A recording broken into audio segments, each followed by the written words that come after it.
Welcome everyone to the latest podcast from AUK. Now I want to remind you that coming up this very Tuesday, we have this event, Proving Atheism, in Conway Hall, Red Lion Square, London, with AC Grayling, Professor AC Grayling, doing a presentation for us, and there will be other attractions. Don't forget though, Tuesday, that's this coming Tuesday, and you can go to Eventbrite, put Proving Atheism into their search engine, and you will get an opportunity to get yourself some tickets. There's still a few tickets left.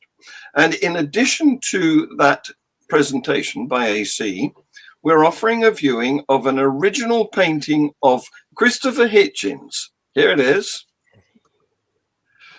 Ooh. And that will be auctioned. It's a painting in acrylics. That will be auctioned on eBay in the very near future as a possible Christmas present that the purchaser may want, the bidder, highest bidder may want to use, or they may want to put it on their own wall.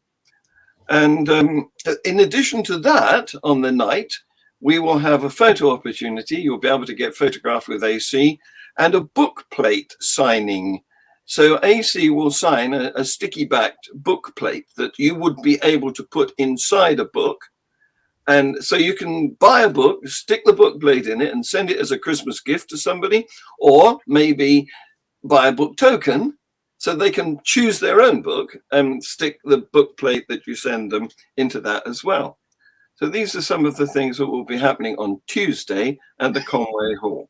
We won't make a charge for that service, the photograph and the book plate signing, but we would appreciate a small donation, which we will split 50-50 with Conway Hall. Right, that's the end of the commercial.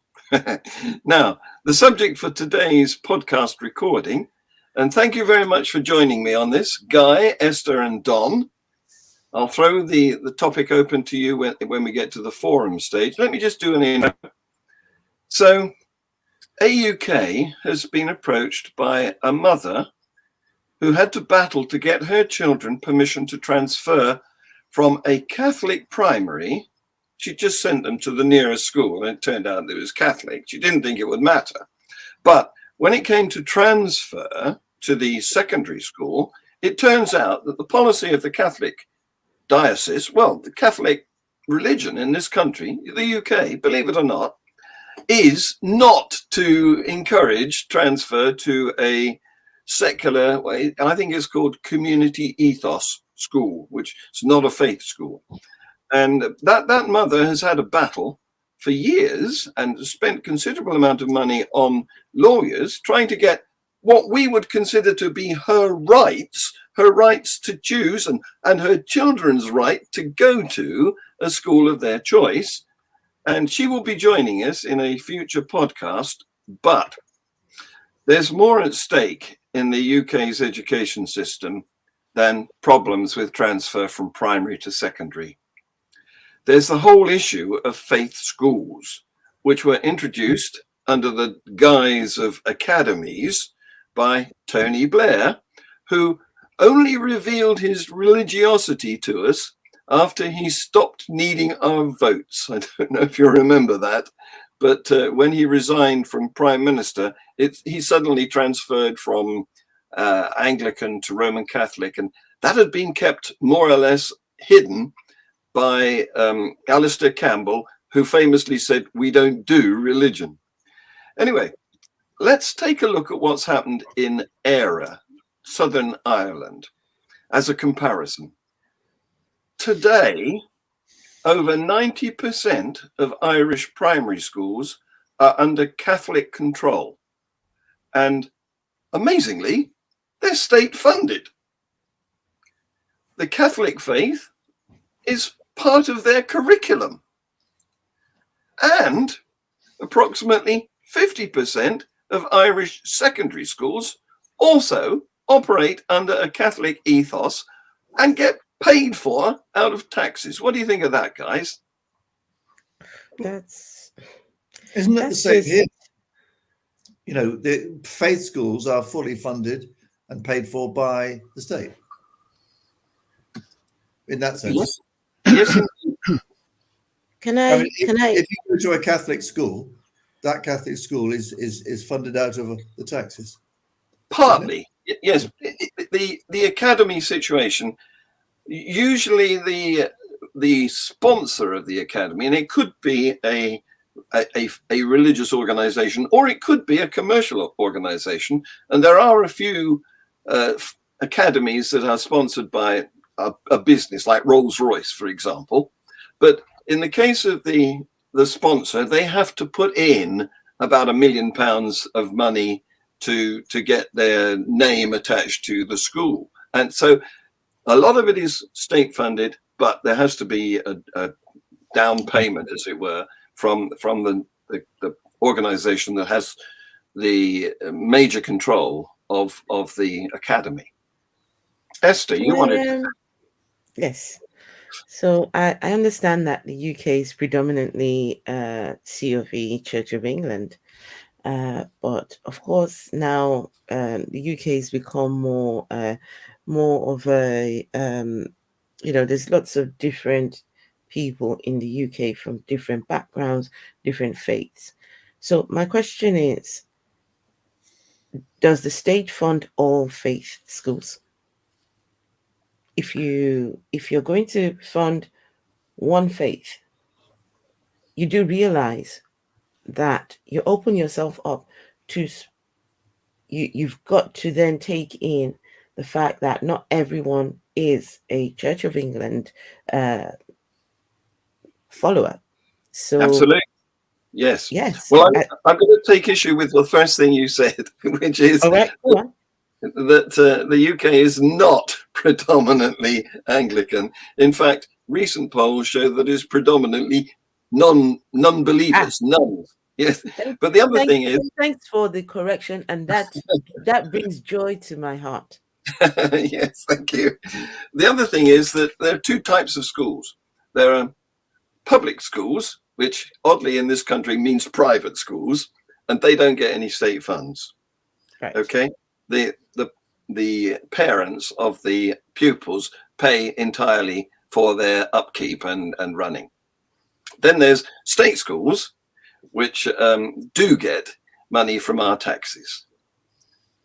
So obviously the private schools, the independent schools, although there's state inspection of those, they have a lot more freedom about what they teach and how they teach it, because they're self-governing. They have their own money. I mean, the private schools, they get the money anyway, so they really shouldn't need state funding. That's right. But I'm still, why is the government still funding state faith schools? Well, I'm sure that there've been campaigns recently, and I'm not sure how far has that campaign got with funding of state schools. But I'm sure the Atheism UK, they have an active campaign into looking at the government funding these schools and what the criteria should be for the curriculum. Absolutely.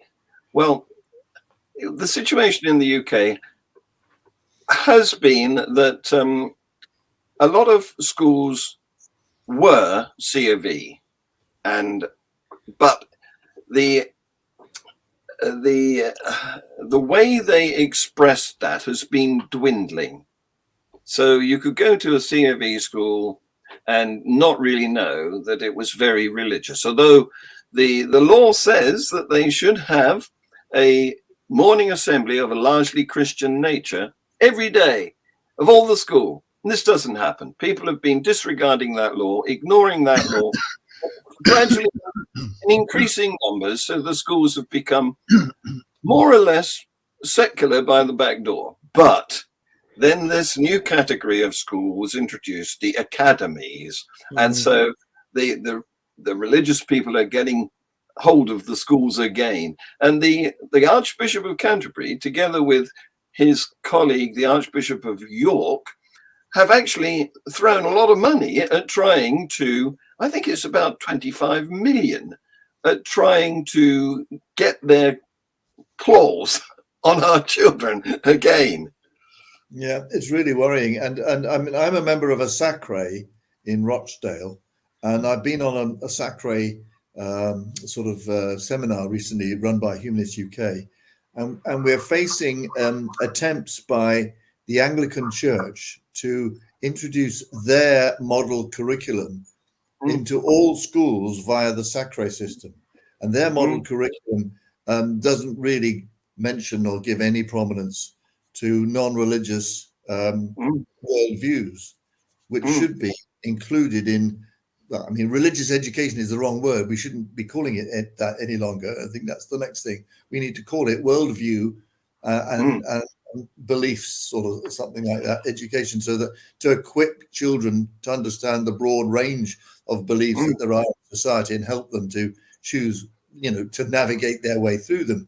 But so we the church, there is a bit of a Christian backlash going on at the moment. And so there should be. So there should be, because I think you start to realize that, Christianity has somehow, well, in this country, right, Christianity has been the predominant religion, right? Still is. But if you're going to be accepting of people, if you're going to be a nation that is, open and welcoming to everyone, then you must understand that Christianity can then not claim to be the dominant religion.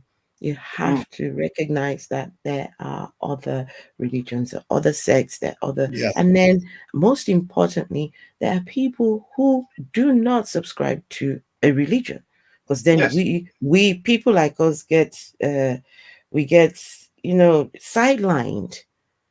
Because now we do not subscribe. There are things that are afforded to religion and religious organizations, which people who do not subscribe to religion, you get lost. You don't benefit from these things. Things like tax exemption, right? So these are conversations that still need to be had. Yeah, definitely. Absolutely. Don, what do you think about religions having what they think of as rights and what we think of as privileges? Well, I think I agree with everyone.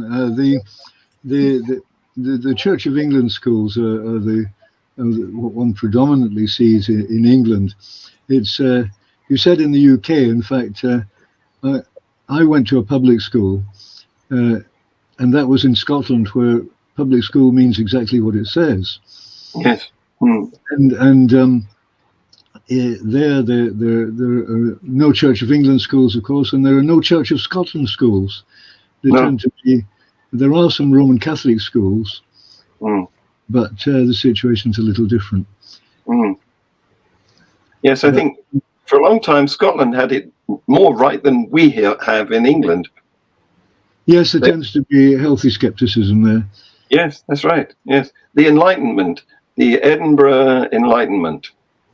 Yes, I think somehow I think the Church of Scotland didn't get it into its head that it should be running schools, so the development was different. But anyhow, it's only a small part of the UK. We still have a very big problem here in England. Yes, it's spread too, because the situation in higher education, which for a long time, although some of the universities had been set up by a church, they had become much more secular in their.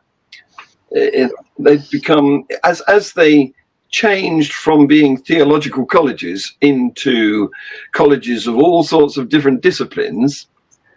They had lost their connection to the church, but is coming back because some former seminaries have now turned into universities. And of course, universities, thanks to the government grant system, disappearing, and students having to pay for their education by means of loans, that is also now sort of underwritten by secular funds from our state. So the number of universities that have a faith attached to them is increasing. Yes, but the main universities, I think, as you say, they have become less religious. Many of Oxford and Cambridge at one time, you had to be a CV clergyman to be a teacher. Yes, yeah. But, historically, yes. My own first university was Glasgow, and it was founded by Papal Bull in 1451. But it certainly doesn't reflect that today. No. I love the word Papal Bull. It just it up beautifully.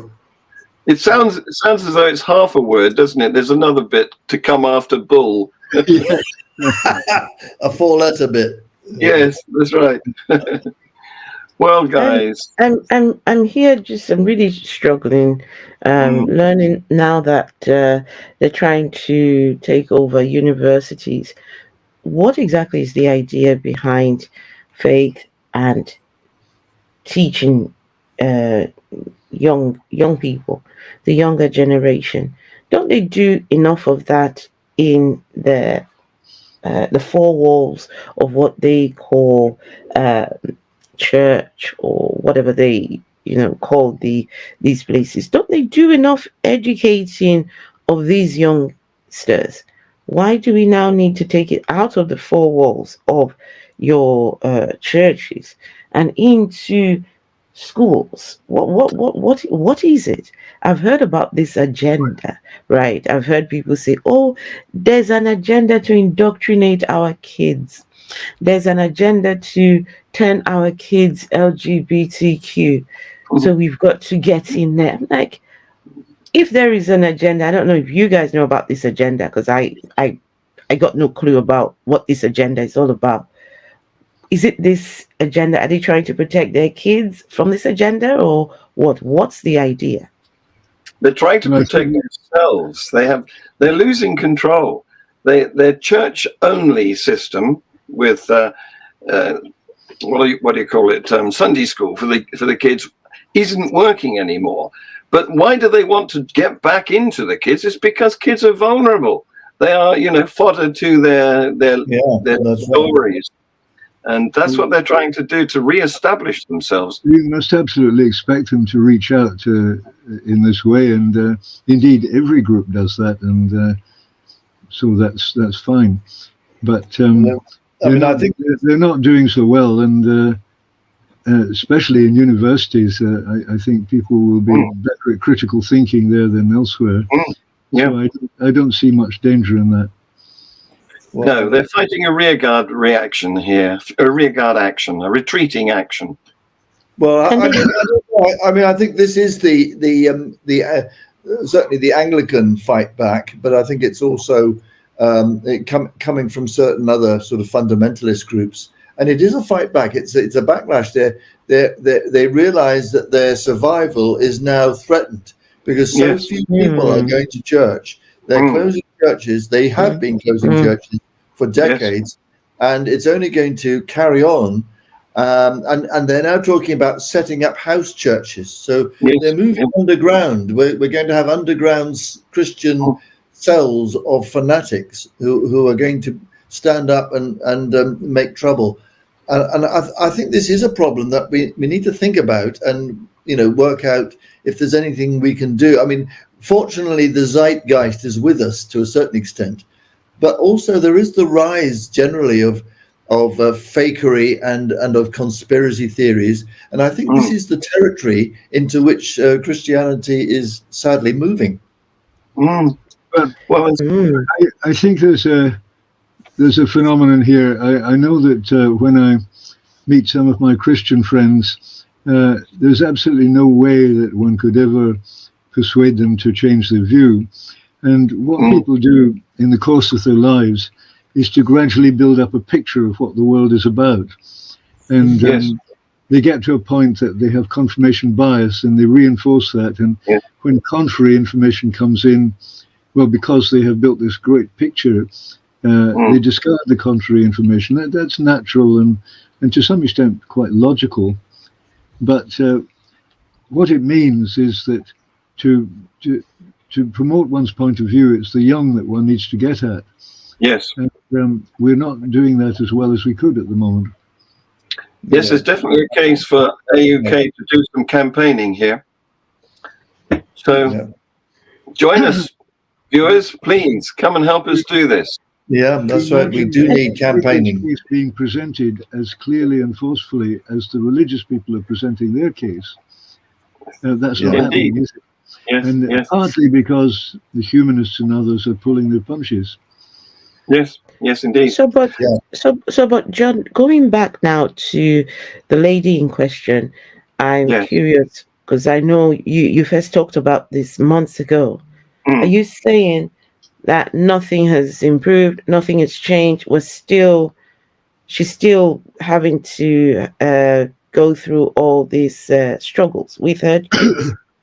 Good question. Well, then I do have some update on that, because she succeeded after a struggle in getting one of her children, they're in different age groups, obviously, into a community ethos school. But it was difficult. And unfortunately, she's been unwell for some time. But we will be joining her in a campaign, and she will be coming on a podcast with us in the near future. Okay. Yeah. So, okay, guys. So that's a bit of good news. So that's all right then. Indeed. Yes. Yes. Thank you, guys. I'm going to play the outro now. Thank you very much for your joining in on this chat. Bye-bye. Bye. Cheers.